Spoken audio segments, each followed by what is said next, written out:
Hi hello everyone. நம்ம இன்னைக்கு union states and union டெரிட்டரிஸோட பார்ட் 2 தான் பார்க்க போறோம். போன கிளாஸ்ல பார்ட் 1ல என்னெல்லாம் பார்த்தோம் அப்படின்னா union states and union territories ரிலேட்டடா இருக்கக்கூடிய ஆர்டிகிள் 1 to 4 பத்தி டீடைலா பார்த்தோம். அப்புறம் இந்தியா பார்ட்டிஷன் பண்றதுக்கு முன்னாடி எப்படி இருந்துச்சு, பார்ட்டிஷனுக்கு அப்புறம் எப்படி இருந்துச்சு அப்படிங்கறதையும் டீடைலா பார்த்தோம். பிரின்ஸ்லி ஸ்டேட்ஸ் அப்படிங்கிறதுனா என்ன, அந்த பிரின்ஸ்லி ஸ்டேட்ஸை நம்ம இந்தியாவோட எப்படி ஒன்னா இணைச்சோம் அப்படிங்கறத எல்லாத்தையுமே டீடைலா பார்த்தோம். ஒரு 4 பிரின்ஸ்லி ஸ்டேட்ஸ் மட்டும் நம்ம கூட சேர மாட்டேன்னு சொல்லியிருப்பாங்க. ஜோத்பூர், ஜுனாகத், ஜம்மு அண்ட் காஷ்மீர், ஹைதராபாத். இந்த நாளையும் எப்படி நம்ம இந்தியாவுக்குள்ள கொண்டு வந்தோம், இந்த மாதிரி எல்லா டீடைலையும் போன கிளாஸ்ல பார்த்தோம். லாஸ்டா நம்ம பார்த்தது ஸ்டேட் ரீஆர்கனைசேஷன் ஆக்ட் அப்படிங்கிறது படி நம்மளோட பிரின்ஸ்லி ஸ்டேட்ஸ் எல்லாம் இணைச்சதுக்கு அப்புறம் part A, part B, part C, part டின்னு சொல்லிட்டு ஒரு 4 பார்ட்டா நம்மளோட ஸ்டேட்ஸ் எல்லாத்தையும் பிரிச்சு வச்சிருக்கோம். இது வரைக்கும் தான் நம்ம டீடைலா பார்த்தோம். அந்த வீடியோவை பார்க்காதவங்க பார்ட் 1 பார்த்துட்டு பார்ட் 2க்கு வந்தீங்கன்னா உங்களுக்கு ஈஸியா இருக்கும். லாஸ்ட் கிளாஸ்ல சொன்ன மாதிரி நம்மளோட ஸ்டேட்ஸ part A, part B, part C, part டின்னு சொல்லி ஒரு வழியா பிரிச்சு ஃப்ரேம் பண்ணி வச்சிருக்காங்க. இந்த மாதிரி டைம்ல தான் புதுசா ஒரு பிரச்சனை வருது. என்ன அப்படின்னா எங்களுக்கு மொழி வாரியா மாநிலங்களை பிரிச்சு அமைக்கணும் அப்படிங்கிற பிரச்சனை புதுசா வருது.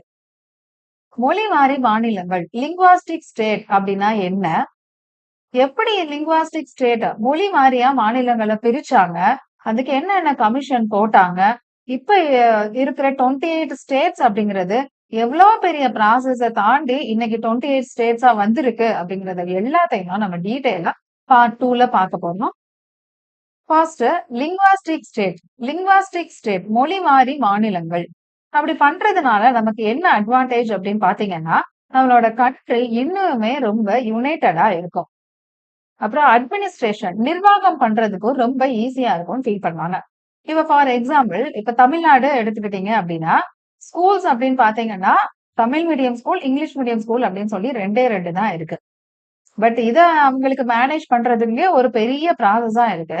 இப்போ இதே தமிழ்நாட்டுல இன்னும் தெலுங்கு பேசுற பீப்புள் இருக்கிறாங்க, அப்புறம் மலையாளிஸ் இருக்கிறாங்க. அந்த மாதிரி நிறைய மொழி பேசுற மக்கள் இருந்தாங்க அப்படின்னா ஒவ்வொருத்தருக்கும் அவங்க ஸ்கூல் வைக்கிற மாதிரி இருக்கும்.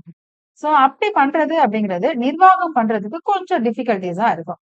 சோ இந்த மாதிரி மொழி வாரியா மக்களை பிரிச்சுட்டாங்க அப்படின்னா அவங்க தமிழ்லயே எல்லார்கிட்டையும் கம்யூனிகேட் பண்றதுக்கு அவங்களுக்கு ஈஸியா இருக்கும். இந்த மாதிரி மேனேஜ் பண்றதுக்கும் ரொம்பவே ஈஸியா இருக்கும். அப்படிங்கிறதுனால மொழி வாரியா மாநிலங்களை பிரிக்கணும் அப்படின்னு சொல்லி நிறைய போராட்டங்கள்லாம் பண்ணாங்க. இந்த மாதிரி மொழி மாறி மாநிலங்கள் இண்டிபெண்டன்ஸ்க்கு அப்புறம், சுதந்திரத்துக்கு அப்புறம் தான் பிரிச்சாங்களா, இல்ல சுதந்திரத்துக்கு முன்னாடியே இதே மாதிரி பிரச்சனை ஏதாவது இருந்துச்சா அப்படின்னு பாத்தீங்கன்னா சுதந்திரத்துக்கு முன்னாடியே இதே மாதிரி ஒரு சில பிரச்சனைகள்லாம் இருந்திருக்கு.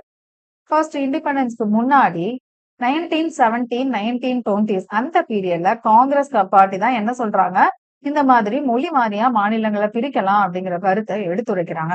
அதுக்கு அவங்க சொன்ன காரணம் என்ன அப்படின்னா இது அட்மினிஸ்ட்ரேஷன், ஒன்னு நிர்வாகம், இன்னொன்னு ஃபார்மல் எஜுகேஷன். இந்த 2 ரீசன் தான் அவங்க சொல்றாங்க. அது மட்டும் இல்லாம 1917 அந்த பீரியட்ல யாரு, ஆந்திரா ப்ரொவின்சியல் காங்கிரஸ் கமிட்டி தெலுங்கு பேசுற மக்களை, மெட்ராஸ்ல இருக்கக்கூடிய தெலுங்கு பேசுற மக்களை தனியா பிரிச்சு தனியா ஒரு டிஸ்ட்ரிக்டா வச்சிடலாம் அப்படிங்கிற மாதிரி அவங்களோட கருத்தை எடுத்துரைக்கிறாங்க. ஆனா அப்போதைக்கு அந்த பேச்சு வழக்கோட நின்றுச்சு. இண்டிபெண்டன்ஸ்க்கு அப்புறம் தான் இந்த பிரச்சனை பெருசாயிருச்சு. அப்ப இண்டிபெண்டன்ஸ்க்கு முன்னாடி மொழி வாரியா ஏதாவது ஒரு மாநிலங்களை பிரிச்சாங்களா அப்படின்னு பாத்தீங்கன்னா பீகார்ல இருந்து பிரிச்சு ஒரிசா அப்படிங்கிற ஒரு புது மாநிலங்களை உருவாக்க, எதை பேஸ் பண்ணி, மொழி வாரி அடிப்படையில ஒடிசா பேசுற மக்களை எல்லாத்தையும் பிரிச்சு ஒரிசா அப்படின்னு சொல்லி தனியா வச்சிருவாங்க. சோ இண்டிபெண்டன்ஸ்க்கு முன்னாடி மொத பிரிஞ்ச லிங்குவாஸ்டிக் ஸ்டேட், ஃபார்ம் பண்ண லிங்குவாஸ்டிக் ஸ்டேட் எது அப்படின்னு பாத்தீங்கன்னா ஒடிஷா தான். எந்த டேட்ல, April 1, 1936. இப்போ எக்ஸாம்ல பிஃபோர் இண்டிபெண்டன்ஸ் கேட்டா மட்டும்தான் நம்ம ஒடிஷாவை சொல்லணும். ஆஃப்டர் இண்டிபெண்டன்ஸ் ஆந்திரா தான் ஃபர்ஸ்ட் லிங்குவாஸ்டிக் ஸ்டேட், அதுல இருந்து பிரிஞ்சது. சோ அதெல்லாம் நம்ம அடுத்து பார்க்கலாம். இப்போ நீங்க தெரிஞ்சுக்க வேண்டியது லிங்குவாஸ்டிக் பேசிஸ், அதாவது மொழி வாரியா பிரிச்ச முதல் மாநிலம் எது அப்படின்னு பாத்தீங்கன்னா ஒடிசா தான். இது இண்டிபெண்டன்ஸ்க்கு முன்னாடி பிரிட்டிஷ் நம்மள ஆட்சி புரிஞ்சுகிட்டு இருக்கும் போது. இதுக்கு எந்தெந்த லீடர்ஸ் எல்லாம் சப்போர்ட் பண்ணுவாங்க அப்படின்னு பாத்தீங்கன்னா லோக்மானிய திலக், அப்புறம் அன்னி பெசன்ட், மகாத்மா காந்தி, இவங்க எல்லாமே இதுக்கு ஆதரவு தெரிவிச்சிருப்பாங்க. இது எல்லாமே எப்போ இண்டிபெண்டன்ஸ்க்கு முன்னாடி நடக்கக்கூடிய ஒரு சில இன்சிடென்ட். நெக்ஸ்ட் நம்ம பார்க்க போறது ஆஃப்டர் இண்டிபெண்டன்ஸ். சுதந்திரத்துக்கு பிறகு இந்த மாதிரி மொழி மாறி மாநிலங்கள் வேணும் அப்படிங்கிற மாதிரி நிறைய கோரிக்கைகள் இருந்ததுனால சில கமிஷன் எல்லாம் ஃபார்ம் பண்றாங்க. இந்த 3 கமிஷனுமே எக்ஸாம் பாயிண்ட் ஆஃப் வியூல ரொம்ப ரொம்ப இம்பார்ட்டன்ட். தார் கமிஷன், ஜேவிபி கமிட்டி, ஃபசில் அலி கமிஷன். இந்த 3 கமிட்டியுமே ரொம்ப ரொம்ப இம்பார்ட்டன்ட். ஃபர்ஸ்ட் நம்ம பார்க்க போறது தார் கமிஷன். தார் கமிஷன் எந்த டேட்ல ஃபார்ம் பண்றாங்க அப்படின்னா ஜூன் 1948ல தான் தார் கமிஷன் ஃபார்ம் பண்றாங்க. அதோட சேர்மன் யாரு அப்படின்னு பாத்தீங்கன்னா எஸ்கே தார். அவரோட நேமையே கமிஷனுக்கு வச்சுட்டாங்க தார் கமிஷன் அப்படின்னு சொல்லிட்டு. மெம்பர்ஸ் யாரு அப்படின்னு பாத்தீங்கன்னா ஜே.என். லால் அண்ட் பன்னா லால். இதோட தமிழ் வெர்ஷன் நான் நெக்ஸ்ட் ஸ்லைட்ல கொடுத்திருக்கேன்.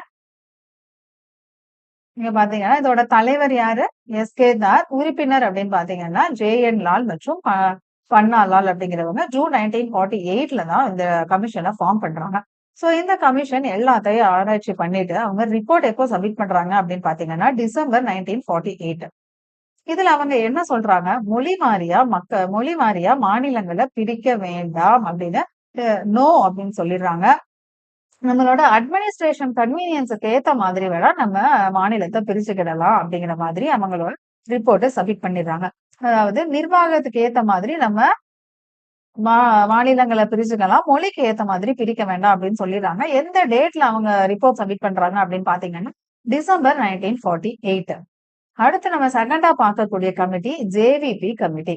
ஜே அப்படின்னா ஜவஹர்லால் நேரு, பீனா வல்லபாய் படேல், வீணா வல்லபாய் படேல், பீனா பட்டாபி சீதாராமன். சோ இந்த 3 பேரோட நேமையும் ஃபர்ஸ்ட் லெட்டரை எடுத்து அந்த கமிட்டிக்கு வச்சிருக்காங்க, ஜேவிபி கமிட்டின்னு சொல்லிட்டு.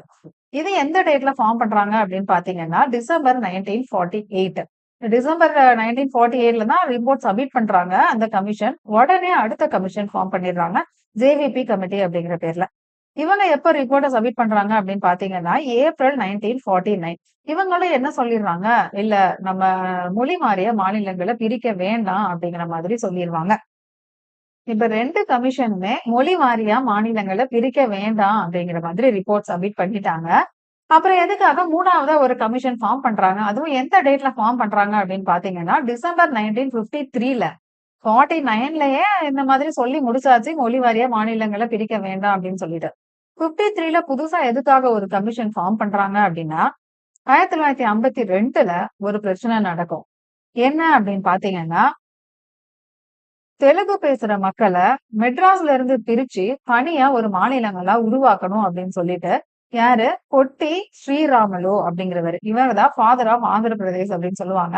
58 நாள் என்ன பண்றாரு, சாகும் வரை உண்ணாவிரத போராட்டம், ஹங்கர் ஸ்ட்ரைக் பண்றேன் அப்படின்னு சொல்லிட்டு போராட்டம் பண்றாரு. அதோட முடிவுல 58வது நாள் அவரோட உயிரையும் விட்டுறாரு. அவர் இறந்ததுக்கு அப்புறம் நிறைய போராட்டங்கள் வெடிக்குது. அப்ப பிரைம் மினிஸ்டரா இருந்த நேரு வேற வழியே இல்லாம என்ன பண்றாங்க, தமிழ்நாட்டுல இருந்து, அதாவது அப்ப இருக்கக்கூடிய மெட்ராஸ்ல இருந்து தனியா பிரிச்சு ஆந்திரா அப்படிங்கிற ஒரு புது ஸ்டேட்டை ஃபார்ம் பண்றாங்க. அப்ப இண்டிபெண்டன்ஸ்க்கு அப்புறம் ஃபார்ம் பண்ண முதல் லிங்குவாஸ்டிக் ஸ்டேட், முதல் மொழிவாரி மாநிலம் எது அப்படின்னு பாத்தீங்கன்னா ஆந்திர பிரதேஷ். எந்த வருஷம்னா 1953ல. சோ நெக்ஸ்ட் இந்த டைம்ல தான் என்ன பண்றாங்க, நிறைய இடத்துல இதே மாதிரி எங்களுக்கு அப்ப மொழி வாரியா மாநிலங்கள் வேணும் அப்படின்னு சொல்லிட்டு ஆந்திர பிரதேஷ் அப்படிங்கறத தனியா பிரிச்சிட்டீங்களா, அப்ப எங்களுக்கும் தனியா மொழி வாரியா மாநிலங்கள் வேணும் அப்படின்னு சொல்லிட்டு அங்கங்க பிரச்சனை நடக்குது. இப்பதான் புதுசா ஒரு கமிஷன் ஃபார்ம் பண்றாங்க. அதுதான் என்ன கமிஷன், ஃபசில் அலி கமிஷன். இந்த ஃபசில் அலி கமிஷன் அப்படிங்கிறது ரொம்ப ரொம்ப ரொம்ப இம்பார்ட்டன்ட். இதோட சேர்மன் யாரு, ஃபசில் அலி. அவரோட நேமையே கமிஷனுக்கு வச்சிருக்காங்க. மெம்பர்ஸ் யாரெல்லாம் அப்படின்னு பாத்தீங்கன்னா KM பணிக்கர், HN குன்ஸ்லு அப்படிங்கிற ஒரு 2 பேர் தான் மெம்பர்ஸ். இவங்க எப்ப ரிப்போர்ட் சப்மிட் பண்றாங்க, செப்டம்பர் 1955ல. இவங்க என்ன சொல்றாங்க அப்படின்னா இந்த மாதிரி நம்ம மொழி வாரியா மாநிலங்களை பிரிக்கலாம், பட் அதுக்கு ஒரு 4 ஃபேக்டர்ஸ் சொல்றாங்க. அந்த 4 அடிப்படையிலையும் நம்ம மொழி வாரியா மாநிலங்களை பிரிக்கலாம். மொழியை மட்டுமே காரணமா வச்சு ஒரு ஸ்டேட்டை தனியா பிரிச்சு கொண்டு போக வேண்டாம். அவங்க ஒரு 4 ஃபேக்டர்ஸ் சொல்லியிருப்பாங்க. அந்த 4 ஃபேக்டர்ஸுமே ரொம்ப இம்பார்ட்டன்ட். அதன்படி நம்ம மொழி வாரியா மாநிலங்களை பிரிச்சுக்கலாம் அப்படின்னு சொல்றாங்க. அது என்னென்ன ஃபேக்டர்ஸ் அப்படின்னு பாத்தீங்கன்னா ஃபர்ஸ்ட் என்ன சொல்றாங்க, unity and security of the nation. இப்ப ஒரு ஸ்டேட்டை பிரிக்கிறோம் அப்படின்னா அதனால நம்மளோட கண்ட்ரியில இருக்கக்கூடிய அவங்களோட ஒற்றுமையோ பாதுகாப்போ எந்த விதத்திலையும் குறையக்கூடாது. அதையும் பார்த்துட்டு தான் நம்ம ஒரு ஸ்டேட்ல இருந்து இன்னொரு ஸ்டேட்டை பிரிச்சு கொண்டு வைக்கலாம் அப்படிங்கிற மாதிரி சொல்றாரு. 2வது அவங்களோட மொழி அடிப்படையை மட்டும் நம்ம பார்க்காம கலாச்சார அடிப்படையிலையும் என்ன பண்ணலாம், அவங்கள பிரிக்கலாம் அப்படிங்கிற மாதிரி சொல்லியிருக்காங்க. இப்ப ஆந்திரால இருந்து பிரிச்சு தெலுங்கானா அப்படிங்கிற ஒரு ஸ்டேட் ஃபார்ம் பண்ணாங்க. அது எதுக்காக அப்படின்னா, அவங்க எல்லாருமே பேசுற மொழி தெலுங்கு தான். ஆனா எதுக்காக அவங்க பிரிச்சாங்க அப்படின்னா, 2 பேரோட கலாச்சாரம் அப்படிங்கிறது வேறு. சோ அந்த கலாச்சாரம் அடிப்படையிலயும் நம்ம ஒரு ஸ்டேட்ல இருந்து இன்னொரு ஸ்டேட்ட பிரிச்சு வைக்கலாம் அப்படின்னு இன்னொரு ஃபேக்டர சொல்றாங்க. அடுத்து 3வது என்ன சொல்றாங்க அப்படின்னா, பினான்சியலாவும், எக்கனாமிக் அண்ட் அட்மினிஸ்ட்ரேட்டிவ் கன்சர்வேஷன். இப்ப ஒரு மாநிலங்கள தனியா பிரிச்சு கொண்டு போயிட்டாங்க. ஆனா அவங்களுக்கு தேவையான நிதி, அதுக்கப்புறம் அவங்கள அட்மினிஸ்ட்ரேட் பண்றதுக்குரிய கெப்பாசிட்டி எல்லாமே அவங்களுக்கு இருக்கா அப்படிங்கிறத பார்த்துட்டு தான் அவங்க இன்னொரு ஸ்டேட்டா தனியா பிரிச்சுக்கணும். அவங்க இப்ப தனியா பிரிச்சு கொண்டு போயிடுறாங்க. கொஞ்சம் மொழி பேசுற மக்கள் தான் இருக்கிறாங்க அப்படின்னு வச்சுக்கோங்க. அவங்களுக்கு அந்த ஏரியா ரொம்பயும் பாவர்ட்டியா இருக்கு. பஞ்சமா இருக்கு. அத மட்டும் தனியா பிரிச்சு வச்சுட்டாங்கன்னா, எப்படி அவங்களால மேனேஜ் பண்ண முடியும்? சோ, அந்த மாரி கண்டிஷன்ல ஒரு ஸ்டேட்ட பிரிச்சு வைக்கக்கூடாது. அப்படின்னு அவங்க சொல்றாங்க. அதுக்கப்புறம் மக்கள் நலன், வெல்ஃபேர் ஆஃப் த பீப்பிள். மக்களோட நலனையும் நம்ம கருத்துல கொண்டு தான் என்ன பண்ணணும், ஒரு ஸ்டேட்ல இருந்து பிரிச்சு இன்னொரு ஸ்டேட்டுக்கு ஒரு ஸ்டேட்ல இருந்து பிரிச்சு இன்னொரு ஸ்டேட்டா கொண்டு வரலாம் அப்படிங்கிற மாதிரி சொல்லிடுறாங்க. சோ 4 ஃபேக்டர்ஸ் என்ன சொல்றாங்க, எதெல்லாம் நம்ம கன்சிடர் பண்ணணும், மொழிய மட்டுமே கன்சிடர் பண்ணக்கூடாது. அவங்களோட கலாச்சாரத்தையும் பார்க்கணும்.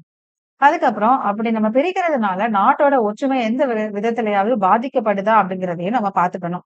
3வது அவங்களால தனியா அவங்களோட பினான்சியலா பாத்துக்க முடியுமா அப்படிங்கறத செக் பண்ணணும்.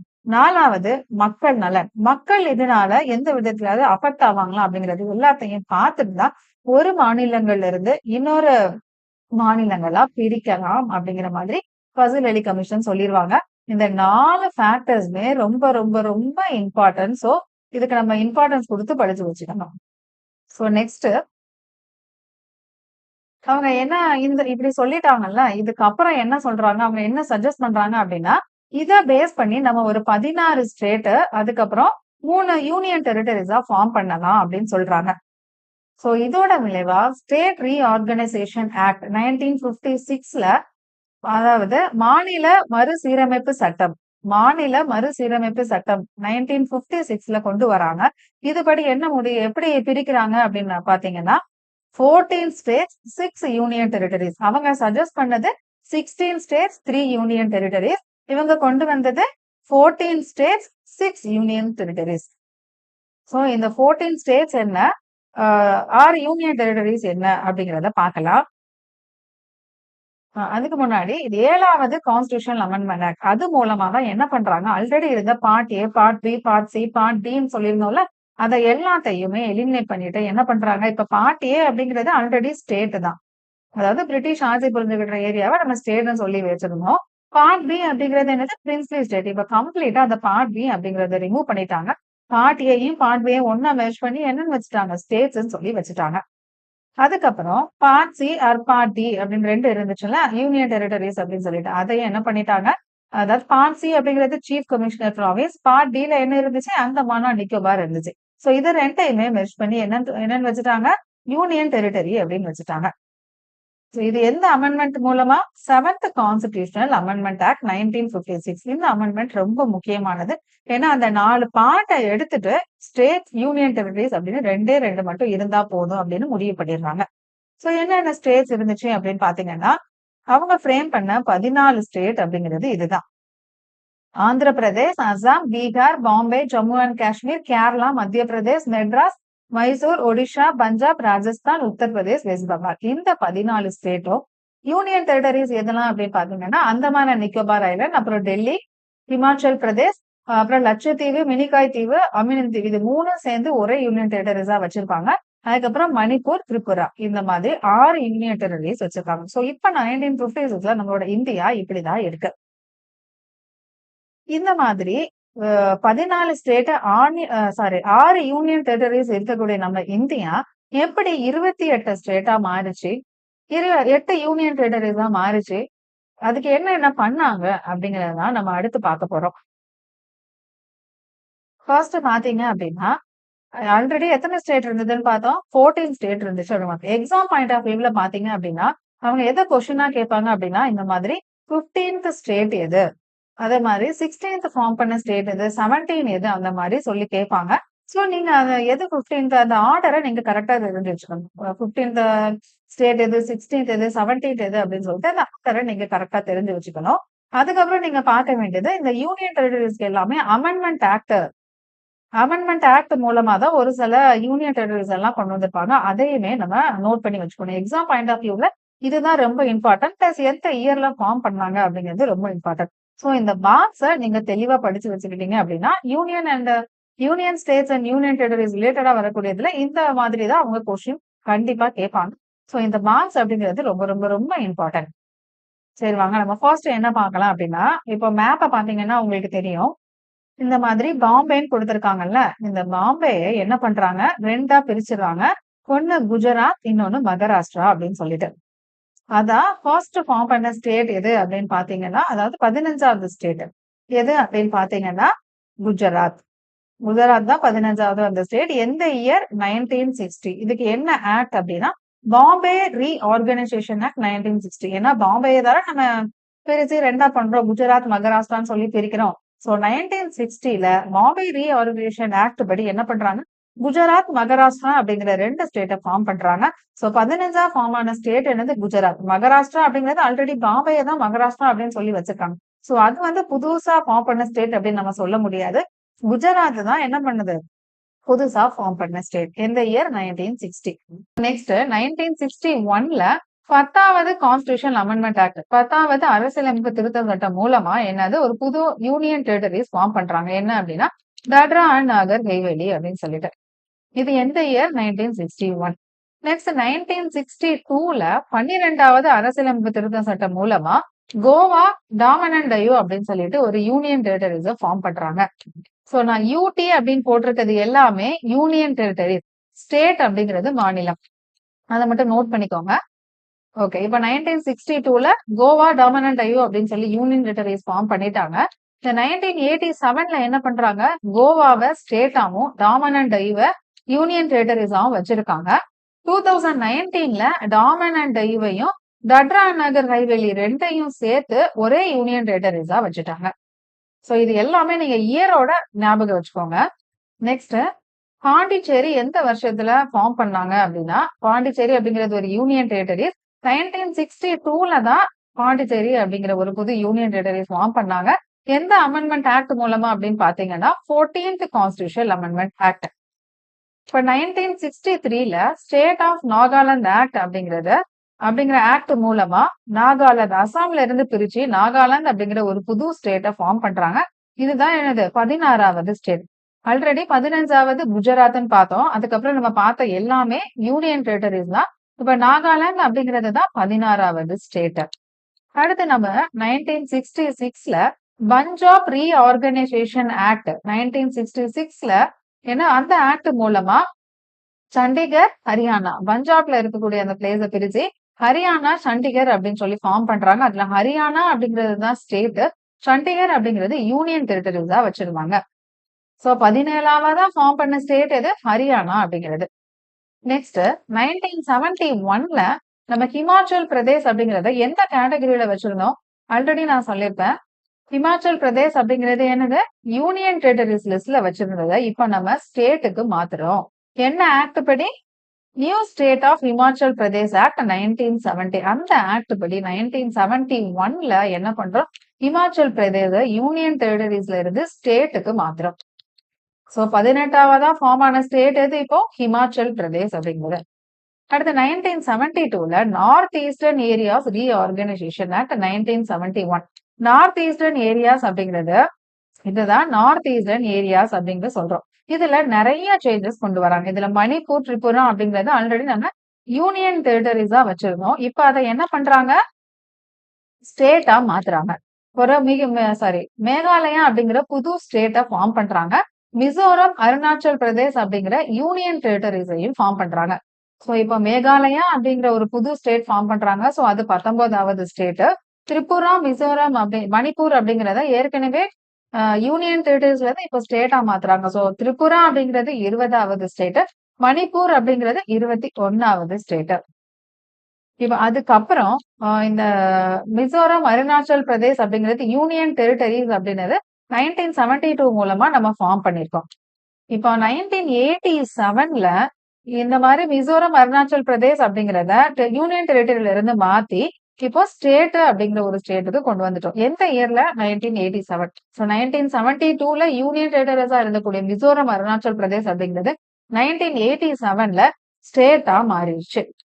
So next Sikkim. சிக்கிம் அப்படிங்கறது 22வதா ஃபார்ம் பண்ண ஸ்டேட். எந்த இயர் அப்படின்னு பாத்தீங்கன்னா 1975. என்ன ஆக்ட் படினா new state of Sikkim act. இந்த சிக்கிம் ஸ்டேட்டை பத்தி நீங்க ஒரு சில இன்ஃபர்மேஷன் தெரிஞ்சு வச்சுக்கணும். சிக்கிம் அப்படிங்கிறது ஒரு பிரின்ஸ்லி ஸ்டேட். அதை ரூல் பண்ணிட்டு இருந்தவங்க யாரு அப்படின்னா சோக்கியால் அப்படிங்கிறவங்க தான். அந்த டைம்ல இந்தியாவுக்கும் சிக்கிம்க்கு இடையில ஒரு ட்ரீட்டி ஒப்பந்தம் சைன் பண்றாங்க. அந்த ஒப்பந்தம் படி சிக்கிம் அப்படிங்கிறது ப்ரொட்ராக்டரேட், அதாவது பாதுகாப்பாளரா நம்ம இந்தியா சிக்கிம்க்கு இருக்கணும் அப்படிங்கிறது தான் இந்த சிக்கிம் ட்ரீட்டில அவங்க சொல்லிக்கிட்டது. இது மூலமா இந்தியா அவங்களுக்கு தேவையான டிஃபென்ஸ், எக்ஸ்டர்னல் அஃபேர்ஸ், கம்யூனிகேஷன், அதாவது பாதுகாப்பு, வெளி விவகாரங்கள், தகவல், இதை எல்லாத்தையுமே யாரு பாத்துக்கணும்? இந்தியா தான் பாத்துக்கணும். சோ அதனால 35th கான்ஸ்டிடியூஷனல் அமெண்ட்மெண்ட் ஆக்ட் அப்படிங்கறத 1974ல இந்தியா கொண்டு வராங்க. அதுல என்ன சொல்றாங்க? சிக்கிம் அப்படிங்கிறது அசோசியேட் ஸ்டேட். அசோசியேட் ஸ்டேட் அப்படிங்கிறது இணை மாநிலம் அப்படின்னு சொல்லிட்டு ஆர்டிகிள் 2A கீழே இதுக்கான ப்ரொவிஷன்ஸை இன்க்ளூட் பண்ணிடுறாங்க. எத்தனாவது constitutional amendment act? 35th constitutional amendment act 1974ல சிக்கிம் அப்படிங்கிறது அசோசியேட் ஸ்டேட்டா இருக்குது. So next 36th. அதுக்கு முன்னாடி அங்க இருக்கக்கூடிய 97% ஆஃப் பாப்புலேஷன் எதை விரும்பல? முடியாட்சி, மன்னராட்சி அப்படிங்கிறத விரும்பல. சோ அதனால என்ன பண்றாங்க? ஒரு ரெஃபரண்டம் மாதிரி எடுத்து, ரெஃபரண்டம்னா என்னது? வாக்கு எடுப்பாங்கல்ல, இந்த மாதிரி நீங்க இந்தியாவோட சேர்ந்துக்கிறீங்களா அப்படின்னு சொல்லிட்டு, அந்த மாதிரி வாக்கு எடுக்கும் போது எங்களுக்கு முடியாட்சி வேண்டாம் அப்படிங்கிற மாதிரி எல்லாரும் சொல்லிடுறாங்க. சோ 36வது கான்ஸ்டிடியூஷனல் அமெண்ட்மெண்ட் ஆக்ட் 1975 படி சிக்கிம் அப்படிங்கிறது ஃபுல் ஃபிளெட்ஜ்டு ஸ்டேட்டா இந்தியாவுக்கு வந்துடுது. எத்தனாவது constitutional amendment act? 36th constitutional amendment act 1975 படி சிக்கிம் அப்படிங்கிறது ஃபுல் ஃபிளெட்ஜ்டு ஸ்டேட்டா வந்துடுது. சோ அதுக்கப்புறம் ஆர்டிகல் 371F அப்படிங்கறதையும் இது மூலமா இன்க்ளூட் பண்ணிடுறாங்க. இதுல என்ன சொல்லிடுவாங்க? Special provisions related to Sikkim அப்படிங்கறதா 371(5) அப்படிங்கறதுல கொடுத்திருப்பாங்க. இந்த 36வது அமெண்ட்மெண்ட் ஆக்ட் மூலமா 35வது அமெண்ட்மெண்ட் ஆக்ட்ல என்னென்னலாம் கொண்டு வந்தோமோ அதை எல்லாத்தையுமே ரிப்பீல்னா ரத்து செஞ்சிருவாங்க. சோ இதுல நீங்க தெரிஞ்சுக்க வேண்டியது இந்த 2 ஆக்ட் தான் ரொம்ப இம்பார்ட்டன்ட். 35th அமெண்ட்மெண்ட் ஆக்ட் படி சிக்கிம் அப்படிங்கிறது அசோசியேட் ஸ்டேட்டா இருக்கு. 36th அமெண்ட்மெண்ட் ஆக்ட் படி சிக்கிம் அப்படிங்கிறது ஃபுல் ஃபிளெட்ஜ்டு ஸ்டேட்டா மாறிடுது. இந்த 2 ஆக்டையும் நீங்க தரவா படிச்சு வச்சுக்கோங்க. நெக்ஸ்ட், இப்போ சிக்கிம் அப்படிங்கிறது 22வது ஸ்டேட்டா ஃபார்ம் ஆயிடுச்சு 1975ல. அடுத்து நம்ம பார்க்க போறது இந்த 3 ஸ்டேட் தான். இந்த 3மே எந்த இயர்ல ஃபார்ம் ஆயிருக்கு? 2000ல தான் ஃபார்ம் ஆயிருக்கு.